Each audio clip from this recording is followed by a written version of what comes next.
വീട്ടിലെല്ലാവരും ഉറങ്ങിക്കഴിഞ്ഞപ്പോഴാണ് ഒരു ഫുഡ് കള്ളൻ വന്നിട്ട് പാലെടുത്ത് വെച്ച് തിളപ്പിച്ചുകൊണ്ട് നിൽക്കുകയാണ്. അപ്പം അവിടെ വേറൊരാളുണ്ട്.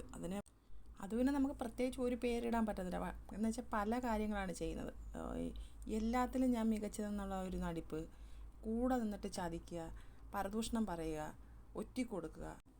അഭിനയത്തിൻ്റെ കാര്യം പിന്നെ പറയേ വേണ്ട. ഓസ്കാർ അവാർഡ് കിട്ടേണ്ട അഭിനയമാണ് ബിഗ് ബോസ് വീട്ടിൽ നടത്തിക്കൊണ്ടിരിക്കുന്നത്. അതുകൊണ്ട് ഏത് പേര് വേണമെങ്കിലും നിങ്ങൾക്ക് വിളിക്കാം. പക്ഷേ ഒട്ടും പ്രതീക്ഷിക്കാതെ ഒരാൾ എഴുന്നേറ്റ് വരുന്നുണ്ട്. നേരെ കിച്ചണിലോട്ടാണ് ആൾ ചെന്നത്. അക്ബറാണ്. അക്ബർ വന്നിട്ട് ചോദിക്കുന്നത്, ഇതെന്താ ഇവിടെ പരിപാടി? അപ്പം എന്നിട്ട് അക്ബർ ഒരു ചിരി ചിരിച്ചു. ഉടനെ അതിൽ ചിരിച്ചുകൊണ്ട് പറയാണ്, ഞാൻ കണ്ടായിരുന്നു എഴുന്നേറ്റ് വരുന്നത്. അക്ബർ വെച്ച് കിച്ചൺ ക്യാപ്റ്റനോട് ചോദിച്ചോ? ഞാനാണ്, എനിക്ക് ക്യാപ്റ്റനെ പെർമിഷൻ തന്നിട്ടുണ്ടെന്ന് ആദില പറയുന്നത്. എന്നാൽ അക്ബർ ചോദിക്കുന്നു, ഹൗസ് ക്യാപ്റ്റൻ എവിടെ? ഞാനും പോയി ഒന്ന് പറയട്ടെ എന്ന് പറഞ്ഞിട്ട് ഇപ്പുറത്തെ സൈഡിൽ വന്ന് നിൽക്കുന്നു, ഫ്രണ്ടിൽ. ഉടനെ ആദില, ഹൗസ് ക്യാപ്റ്റൻ ഉറങ്ങി. ഹൗസ് ക്യാപ്റ്റൻ്റെ വൈഫ് ടു ബി ഇവിടെ ചാർജ് എടുത്തിരിക്കുകയാണ്. അക്ബർ ഒട്ടും വിട്ടുകൊടുക്കാതെ, കഴിഞ്ഞ ആഴ്ച ഭയങ്കര ആദർശം പറഞ്ഞു കിടന്ന ടീമല്ലേ നിങ്ങൾ? ഉടനെ ആദില, ആര്? അല്ല, നമ്മൾ ലക്ഷറി ബഡ്ജറ്റ് എടുക്കുന്നു. നാളെ ഞങ്ങൾ കുടിക്കില്ലല്ലോ. ഇല്ലടാ. ഉടനെ നിവിൻ പറഞ്ഞു, ഞങ്ങൾക്ക് നാളെ ഞങ്ങളുടെ ഷെയർ വേണ്ട. അണ്ണേ അക്ബർ പറഞ്ഞു, എടാ തെണ്ടി, നീ കഴിഞ്ഞ ആഴ്ച ക്യാപ്റ്റൻ അല്ലായിരുന്നോടാ?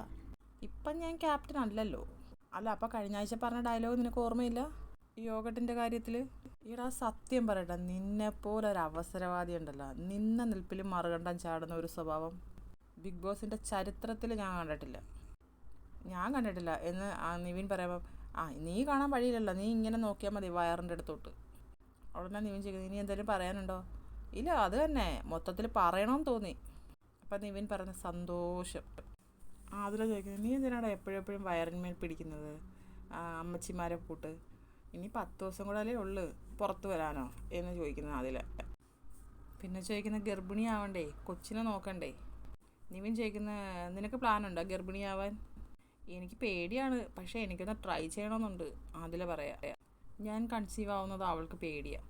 അക്ബർ ചോദിക്കുന്നത്, നീ അല്ലേ ഗർഭിണിയാവുന്നത്, അവളെന്തിനാണ് പേടിക്കുന്നത്? അഥവാ മരിച്ചു പോയാലോന്ന് ആദ്യം ചോദിക്കുന്നത്. അപ്പോൾ അക്ബർ ചോദിക്കുന്നത്, പ്രസവത്തിൻ്റെ ഇടയിൽ മരിച്ചു പോയാലോന്നൊക്കെ പറഞ്ഞാൽ എന്തൊരു വളരെ റെയറായിട്ടുള്ളൊരു കാര്യമാണ് നീ പറയുന്നതെന്ന് അക്ബർ.